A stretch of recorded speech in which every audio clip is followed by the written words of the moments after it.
ধলাই নদীর টলমলে জলে ডুবে থাকা সাদা পাথর, ঝিরিঝিরি হাওয়া, পাশে সবুজ পাহাড়। প্রকৃতির এমন মুগ্ধকর ছবি এখনো খোদাই হয়ে আছে দেশ বিদেশের অনেক পর্যটকের মনে। সিলেটের ভোলাগঞ্জের সাদা পাথরে রয়েছে বেশ নামডাক, পর্যটন কেন্দ্র হিসেবেও আছে খ্যাতি। সেই খ্যাতি ও নামডাক মুছে যাওয়ার পথে। নদীর তলদেশে বড় বড় গর্ত, ঘোলা পানি আর পাথর শূন্য ধুধু বালুচরই এখনকার বাস্তবতা। লাগামহীন লুটপাটে প্রায় পাথর শূন্য হয়ে পড়েছে সিলেটের কোম্পানিগঞ্জের সাদা পাথর। গত বছর 5 আগস্ট ছাত্র জনতার অভ্যুত্থানের আগে জাফলংয়ের মতো ভোলাগঞ্জের পাথর কোয়ারির চাবি ছিল আওয়ামী লীগ নেতাকর্মীর হাতে। তখন আওয়ামী লীগের নেতাকর্মীরা প্রশাসনকে ম্যানেজ করে পাথর উত্তোলন করতেন।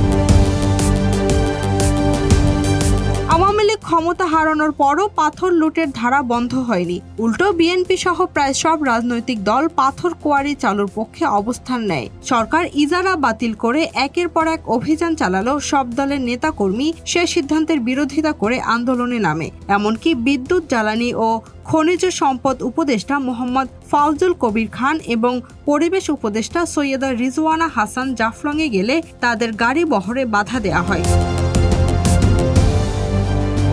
ইজারা স্থগিত থাকার পরও অনেকটা প্রকাশ্যে রাত দিন বোমা মেশিন ও এক্সক্যাভেটর দিয়ে পাথর তোলা চলতে থাকে। ফলে পাথর শূন্য নদীর স্বাভাবিক প্রবাহ ব্যাহত হয়ে পানির স্বচ্ছতা নষ্ট হয়ে যাচ্ছে। স্থানীয়দের মতে 1 বছরের মধ্যে প্রায় 1.5 কোটি ঘনফুট পাথর উধাও হয়ে গেছে, যার বাজার মূল্য কয়েকশো কোটি টাকা।